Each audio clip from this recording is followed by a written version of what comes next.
चलो जो अभी चैप्टर शुरू कर रहे हैं दैट इज चैप्टर नंबर 2।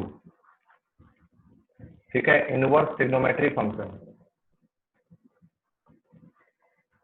बड़ा आसान चैप्टर है, आपके इस सेशन में तो इसको इतना आसान बना दिया गया है कि आप बिल्कुल इसे आसानी से, जो 4 या 5 नंबर, ज्यादा नंबर्स का भी नहीं है, वे नंबर्स आप ले सकते हैं, बड़े आसानी से आप इनको कर सकते हैं। ठीक है, तो सबसे पहले चीज है, इस इनवर्स को सबसे पहले समझते हैं। ठीक है, तो सबसे पहली चीज जो हमने की है, कोई भी जैसे y is equal to as a function के तौर पे हम ले लेते हैं कि y की वैल्यू जो एक फंक्शन के रूप में, x वेरिएबल के रूप में जो आपका फंक्शन रन अप करता था। ठीक है, इस फंक्शन में एक खासियत क्या होती थी कि भाई कोई भी जो fx है, कोई भी जो fx है, ठीक है, वो आपकी दो वैल्यूज नहीं रखता है, वो आपकी दो वैल्यूज नहीं रखता है। ठीक है, वो आपकी दो वैल्यूज नहीं रखता है, does not have a to value. जैसे मतलब ये हमने बताया था कि इस तरह से डबल नहीं होगा, मतलब किसी भी पर्टिकुलर वैल्यू की डोमेन में दो रेंज नहीं होगी। अब जैसा कि चैप्टर का नाम है इनवर्स ऑफ ट्रिग्नोमेट्री फंक्शन, तो इसमें जब ये आप एक चीज देखेंगे कि आप एक चीज, इन सभी फंक्शंस के बारे में, रेशियोज के बारे में जानते हैं, साइन एक्स को भी जानते हैं, कोस एक्स को भी जानते हैं, टेन एक्स को भी जानते हैं, कोट एक्स को भी जानते हैं, सेक एक्स को भी जानते हैं, कोसेक एक्स को भी जानते हैं। ठीक है, अगर किसी भी फंक्शन का इनवर्स एग्जिस्ट करता है, अगर किसी फंक्शन का इनवर्स एग्जिस्ट करता है, तो एक कंडीशन तो कंफर्म है हमारे लिए कि वो इन्वर्टेबल होगा, वो फंक्शन आपका कैसा होगा, इन्वर्टेबल होगा, तभी तो उसका इनवर्स एग्जिस्ट कर रहा होगा। ठीक है, तो एक function is invertible when a function is, और अब यहां से कोई फंक्शन इन्वर्टेबल कब होगा, एक फंक्शन इन्वर्टेबल कब होगा, जैसे हमने पीछे पढ़ा था कि अगर कोई फंक्शन बाइजेक्टिव है, अगर कोई फंक्शन बाइजेक्टिव है मतलब 1 1 भी है और ऑन 2 भी है, तो हम उस फंक्शन को इन्वर्टेबल कह देते हैं। जैसे अगर हर वैल्यू की एक यूनिक वैल्यू हो और जो रेंज हो वो डोमेन के बराबर हो, इसमें कोई वैल्यू ना हो, तो उसको हम क्या कह देते हैं, वो इन्वर्टेबल है। वो क्या है, इन्वर्टेबल है, क्योंकि आपके डोमेन और कोडोमेन में हर एक एलिमेंट की एक पर्टिकुलर एक इमेज हो जाती है, तो उसको चाहे इधर से देखे चाहे इधर से देखे, दोनों तरफ से उसको इन्वर्ट किया जा सकता है। ओके, अगर ग्राफिकली बात करते हैं, किसी पर्टिकुलर साइन, कोसाइन, टेन, इन सब की बात करते हैं, तो मेरे पास सबसे पहली चीज क्या आती है, वो सबसे पहले आती है, जैसे साइन कोई भी फंक्शन है, तो साइन के लिए सबसे पहली बात होगी जो रियल वैल्यूज है उसकी, वो -1 से 1 के बीच में बिलोंग करेगी। कोसाइन में कोस की वैल्यू आपकी V1 से, क्योंकि ग्राफ आपने देखा होगा ना, जैसे मैं साइन के ग्राफ की बात करूं, 0 से शुरू होगा, ऐसे चलता जाएगा, ऐसे ही इधर चलेगा। ठीक है, तो ये जो वैल्यू आपकी जो ग्राफ रन करेगा वो इसी पर्टिकुलर फंक्शन के तौर पे करता जाएगा, कोस में सिर्फ यहां से हो जाएगा, सिर्फ इतना चेंज आएगा। ठीक है, टेंजेंट का ग्राफ आपका जो वैल्यू रन अप करेगी वो 2n+1 π/2 को आपके इसके बिहाफ पे करते हुए जाएगी, इनको सॉरी इनको छोड़ दिया जाए, तभी रियल वैल्यूज इसकी बनेंगी, लेकिन वो आपकी इन वैल्यूज में बिलोंग नहीं करेगी। ऐसे ही कोटेंजेंट, ये सभी आपके मैंने वे लिख दिए हैं जो इसकी वैल्यूज किसी फंक्शन की कहां से कहां तक रन करती है। अब सबसे पहली बात आती है इनवर्सों के फंक्शन। पहले तो एक बात और करते हैं, इसके अलावा वो चीज रह गई लिखनी है मेरी, उसमें क्या है कि क्या साइन एक इन्वर्टेबल फंक्शन है, क्या साइन एक इन्वर्टेबल फंक्शन है। सबसे पहली तो बात मेरे लिए ये आती है, तो अगर किसी चीज का इनवर्स हम निकालते हो, थोड़ा सा कंसेप्शन आपका चैप्टर 1 में है, ठीक है, वो यहां से थोड़ा सा सोच सकते हैं उसके बारे में कि कोई फंक्शन इन्वर्टेबल कब होता है। ठीक है, कोई फंक्शन इन्वर्टेबल कब होता है, जैसे कोई भी आपका फंक्शन है जो x से y की तरफ अप्रोच कर रहा है, f(x = y) हो गया। अगर f आपका बाइजेक्टिव है, जैसे मैंने अभी पीछे बात की, तो y भी किसके हो जाएगा, x के, तो gy को हम क्या लिख देंगे, x लिख देंगे, तो g क्या कहलाएगा, आपका f इनवर्स x कहलाएगा। मतलब इसको रिवर्स कर दिया मैंने, उल्टा कर दिया, x की y में टेंस हो रहा था, y टू x कर दिया, तो y जो कहलाया वो g आपका जो फंक्शन में जाएगा वो इनवर्स ऑफ फंक्शन कहलाएगा। अब एक बात आती है, मैं थोड़ा सा सबसे पहले नीचे चलता हूं, मैं एक ग्राफ बनाता हूं साइन का। ओके, ये मैंने जैसे एक ग्राफ बना रहा हूं साइन का। सबसे पहली चीज, एक चीज हमने पढ़ रखी है पहले, 1 1, एक हमने पढ़ा हुआ है ना 1 1। 1 1 कब होता है? जब पर्टिकुलर वैल्यू की एक ही इमेज हो। अब यहां से तो मैं एक बात करूं आपके लिए कि भाई जैसे ये वैल्यूज आपकी हैं, ये वैल्यूज आपकी हैं, यहाँ पे तो वैल्यू एक ही जनरेट होगी। अब मैं ये कहूं कि अगर मैं ये वैल्यू पुट करता हूं तब भी यही वैल्यू जनरेट हो रही है एक्स की, ये भी वही वैल्यू पुट करी, मतलब साइन, अगर मैं साइन ही लिख लेता हूं, साइन एक्स के तौर पे मैं ये वैल्यू भी पुट कर रहा हूं, ये वैल्यू भी पुट कर रहा हूं, और यहाँ पे ये कंसीडर कर रही है 1 की, तो यहाँ से तो दो वैल्यूज आपकी एक को जनरेट कर रही है, मैं नहीं 1 कह सकता हूं। तो क्या साइन एक 1 1 फंक्शन हुआ? 1 1 तो नहीं हुआ, साइन 1 1 नहीं हुआ, 1 1 नहीं है, तो ये बाइजेक्टिव भी नहीं है, ये बाइजेक्टिव भी नहीं है। हाँ, ऑन टू पक्का है, क्योंकि इसमें जितनी वैल्यू जनरेट होती जाएंगी वे किसी न किसी की इमेज हो जाएंगी। अब मेरे पास कंसीडर आ गया भाई, अगर मैं ट्रिग्नोमेट्री की बात कर रहा हूँ, इनवर्स ट्रिग्नोमेट्री फंक्शन की बात कर रहा हूँ, अगर मैं यहाँ पे इनवर्स के लिए बात कर रहा हूँ, तो मेरे पास तो ये एक इन्वर्टेबल फंक्शन होना चाहिए, तभी तो मैं इसका इनवर्स एग्जिस्ट कर पाऊंगा। तो यहाँ तो ये इन्वर्टेबल ही नहीं बन रहा है। अब इसके लिए मुझे इस फंक्शन को इन्वर्टेबल फंक्शन बनाना पड़ेगा, इन्वर्टेबल फंक्शन बनाना पड़ेगा। अब जब मैं इसके इन्वर्टेबल फंक्शन की बात करूंगा तो यहां से अगर मैं जाऊंगा तो ये वैल्यू तो यहीं पे रिपीट हो गई। अब मैं इस साइन के थोड़ा सा इसको इस तरफ भी ग्राफ को बना रहा हूं, इस तरह होता है, यहाँ पे वैल्यू होती है π/2, यहाँ पे सॉरी -π/2, और यहाँ पे वैल्यू होती है π/2। ओके, यहाँ वैल्यू होती है माइनस। अब यहां से देखिए, यहां से अगर मैं कोई भी फंक्शन के अंदर रन करता हूं तो कोई ऐसी वैल्यू जो रिपीट हो रही हो, तो अगर इस फंक्शन की रेंज -π/2 टू π/2 हो जाए तो ये फंक्शन कैसा बन जाएगा? 1 1, और ये ऑन टू है ही, तो इस फंक्शन को मैं क्या कह सकता हूं? बाइजेक्टिव बोल सकता हूं। इस फंक्शन को मैं क्या बोल सकता हूं? बाइजेक्टिव बोल सकता हूं। ठीक है, तो इस फंक्शन में इस रेंज के बिहाफ पे इसको इन्वर्टेबल फंक्शन कहा जाता है। अब यहाँ एक चीज और बता दूं, जो मैंने पर्टिकुलर ये रेंज आपकी निकाल दी, इस रेंज को कहा जाता है प्रिंसिपल रेंज।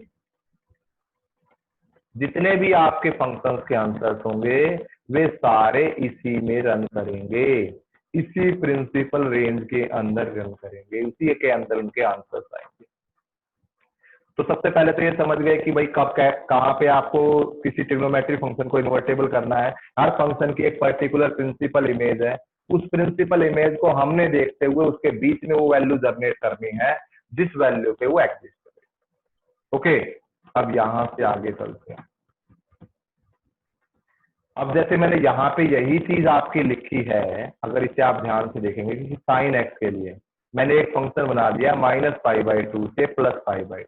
अब यहाँ पे जो ये रन कर रहा है, यहाँ पे कोई वैल्यू रिपीटिंग नहीं है, यहाँ पे कोई वैल्यू रिपीटिंग नहीं है, तो ये जो कहलाई इसकी प्रिंसिपल रेंज कहलाई, और इस रेंज पे ये फंक्शन बाइजेक्टिव भी हो गया। ठीक है, और इस यहाँ पे इस तरह मैं कह सकता हूं कि ये फंक्शन इस रेंज में इन्वर्टेबल है, इस फंक्शन पे इसकी वैल्यू निकाल सकते हैं। तो यहां से जब हम सभी को असेस करेंगे तो मेरे पास एक कंक्लूजन निकल के आएगा कि अगर साइन की वैल्यू -1 से 1 जब इसकी वैल्यू रन अप करती है तो जो वैल्यू जिसकी प्रिंसिपल रेंज होगी दैट विल बी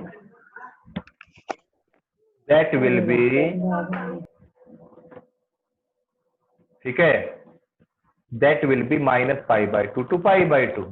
ऐसे ही कोस इनवर्स में भी जब -1 to 1 का रन करेंगे तो इसकी प्रिंसिपल रेंज होगी 0 to π। देखिए अब ध्यान से इधर ही बना देता हूं मैं।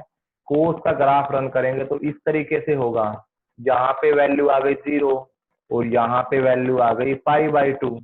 तो ये आपका प्रिंसिपल रेंज कहलाएगी कोस एक्स इनवर्स एक्स के लिए। ठीक है, इसी तरीके से जब मैं कोसेक के ग्राफ देखूंगा तो कोसेक में इन वैल्यूज पे तो नोट डिफाइन हो जाएगा, क्योंकि यहाँ पे जो वैल्यू आपकी वो 0 पहुंच जाएगी साइन की। ठीक है, तो इनको तो रियल वैल्यू में से माइनस कर दिया और इसकी रेंज भी कहाँ कहलाएगी -π/2 टू π/2। ये चीज आपने समझ के रिमेंबर रखनी बहुत जरूरी है। ठीक है, अब यहाँ पे भी cos π/2 को हटा दिया है। cos π/2 किसके बराबर होता है? What is the value of cos π/2? cos 90, cos 90 equal to 0। और जब मैं 1/cos थीटा लूंगा तो वो नोट डिफाइन पहुंच जाएगा, इसीलिए उसमें से -π/2 को माइनस कर दिया है और वैल्यू कहाँ आ गई 0 से π। इसी तरीके से tan inverse x real value के साथ -π/2 टू π/2 और कोट इनवर्स 0 टू π। ये आपकी प्रिंसिपल रेंज के साथ जहां उनकी वैल्यूज बिलोंग करेंगी उसी के अंदर हमें। अब मुझे ये नहीं कि सर साइन की कोई √3/2 दे दी वैल्यू तो साइन √3/2 60 पे होता है सर, तो लेकिन वो तो उसके बाद भी होता है, उसके बाद भी होता है, ये तो चलता ही रहेगा। तो हमें कौन सी वैल्यू निकालनी है? हमें वो वैल्यू निकालनी है जो -π/2 से π/2 के बीच में हो, मतलब π/3, चाहे 60 डिग्री ही आपका आंसर रहेगा। ओके, ये चीज आपने ध्यान रखनी है। ओके, अब बड़े सिंपल चीजें हैं, इस क्वेश्चन पे रन अप करते हैं सीधे आप। ठीक है, क्योंकि इसमें बड़ा जब ज्यादा नहीं है कि अगर आपकी 2.2 तो पेपर में नहीं आएगी इस सेशन में आपके, तो इसमें बड़ी सिंपल सिंपल चीजें हैं, अब आप बड़ी आसानी से कर पाएंगे। जैसे आपको दे रखा साइन -1 -1/2 दे दिया। अब अगर मैं माइनस को आगे लिख लेता हूं तो 1/2 की वैल्यू किससे होगी? It will be belonging to sine 60 degree, sine 60 degree. अब साइन 60 डिग्री पे ये वैल्यू रन अप करेगी। अब यहां से एक चीज और मैं लिख देता हूं कि भाई अगर एक चीज हमें पता है sine -θ equal to sine theta होता है, कोस -θ अगर है तो इसे मैं लिखूंगा कोस π-θ। फर्स्ट क्वाड्रेंट में मुझे लेके जाना पड़ेगा क्योंकि कोस माइनस को एब्जॉर्ब कर लेता है, यहां माइनस नहीं यहां। ठीक है, यहां आपका तो यहां -θ आ जाएगा। अब यहां पे -tan θ है तो इसे मैं लिख दूंगा tan -θ। यहां पे अगर आपका -cot θ है तो अब कहेंगे सर कोट में भी माइनस एब्जॉर्ब नहीं करता है, लेकिन याद रखना इसमें मैं लिखूंगा कोट π-θ। अब कहेंगे सर π-θ क्यों लिख रहे हैं? देखिए कोट की जो रेंज है उसको अगर मैं -θ लिखूंगा, ऊपर देखिएगा थोड़ा सा ऊपर आपको नजर ही आ रहा है, यू कैन विजिबल आपके लिए विजिबल है। विजिबल क्या है ये रही, ध्यान से देखिएगा। इसकी जो प्रिंसिपल रेंज है वो है 0 से π, और अगर मैं -θ लिखूंगा तो इसकी प्रिंसिपल रेंज में -θ बिलोंग नहीं करेगा, इसीलिए हम इसमें क्या लेंगे π-θ लेंगे। बाकी और कोई बड़ी टास्क नहीं है इसमें। इसके बाद -sec θ को हम क्या लिखेंगे sec π-θ, क्योंकि हमें पता है ना sec तो माइनस को एब्जॉर्ब कर लेगा।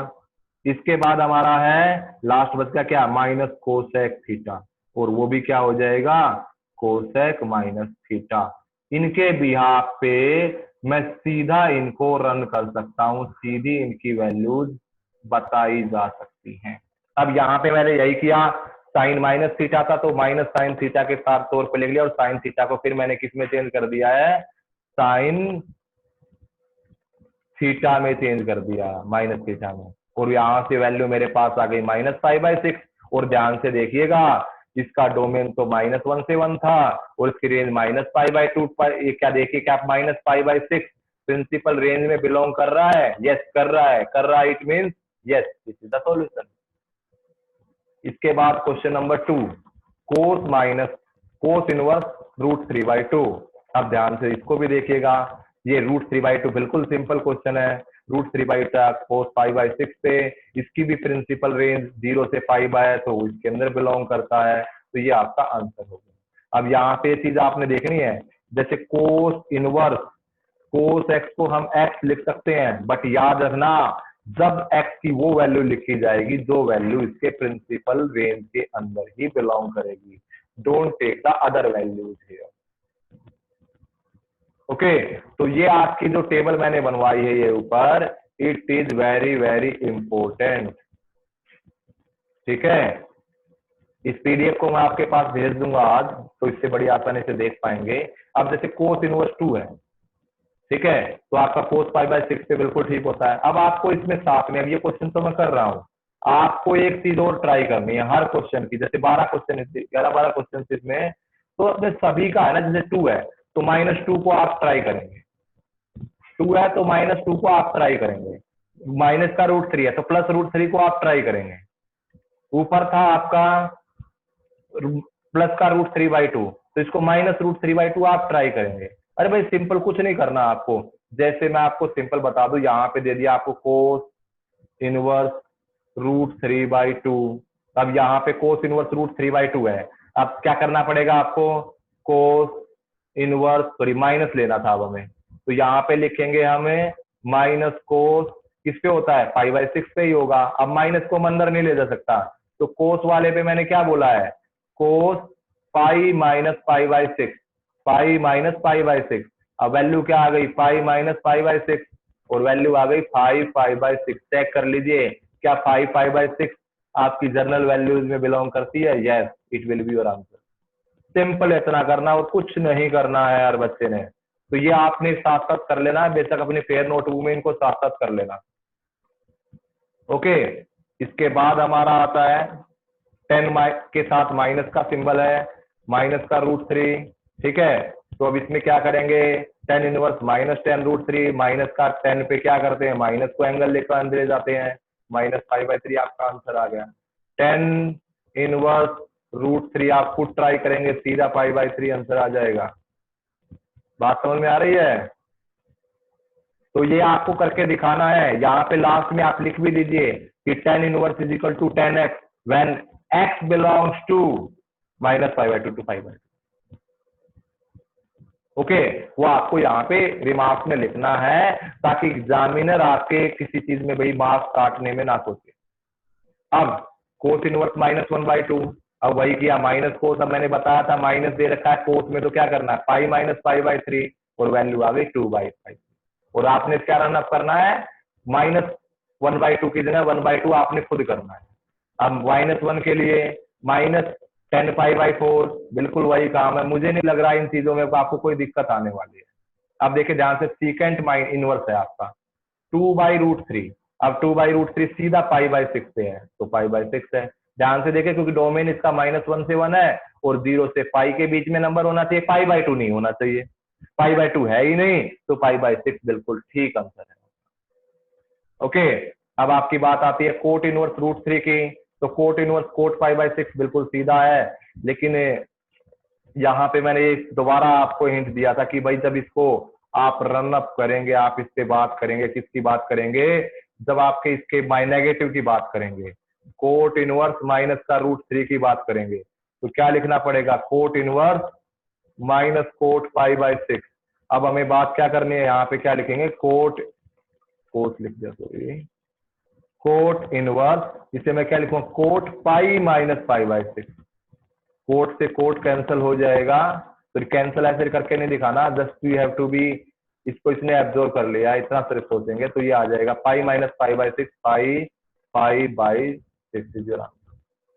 ओके, इसके बाद आपका है कोसेक इनवर्स -√2, बड़ी आसानी से इसको भी कर पाएंगे, बड़ा सिंपल है, -√2 आपको दे रखा है, तो माइनस कोसेक π/4, अब ये तो पता है कोसेक में तो सीधा नेगेटिव आ जाता है, तो -π/3 और आपका सीधा आंसर आ जाएगा।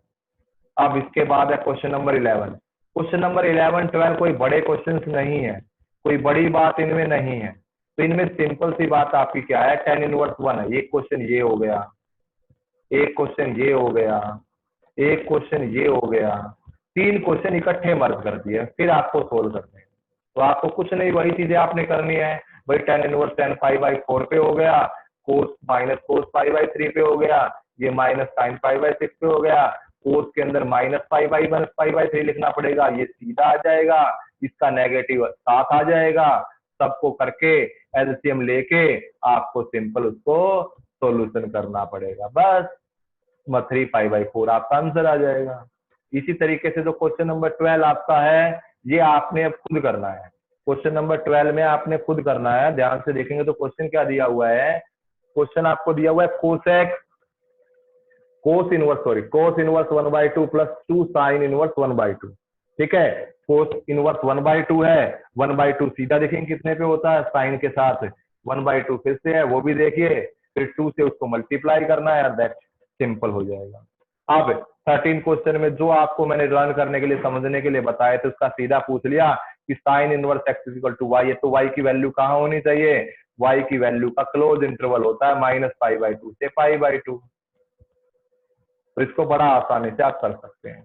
और जो क्वेश्चन नंबर 14 है, ये क्वेश्चन नंबर 11 और 12 की तरह है, बिल्कुल उस तरह से ही आपको करना है। तो ये आपका बड़ी आसानी से हो जाएगा। और जैसे इसकी मिसलेनियस पे जाएंगे, तो मिसलेनियस में कोई बड़ी चीज नहीं है। आपके क्वेश्चन नंबर 11 से 10 बल्कि 9 से, क्वेश्चन नंबर 9 से लास्ट तक कटे हुए हैं, क्वेश्चन नंबर 9 से लास्ट तक कटे हुए हैं, आपके इस सेशन में नहीं आने वाले हैं। तो मिसलेनियस के क्वेश्चंस, जो आपकी मिसलेनियस एक्सरसाइज है, उसमें जो आपके क्वेश्चंस हैं वो आपको करने हैं क्वेश्चन नंबर 1 to 8। ठीक है, और बड़े आसान है, कोई इसमें बड़ी चीज नहीं है। देखिए अब आपको इसमें इन्होंने कह दिया भाई कोस इनवर्स कोस 13 π/6।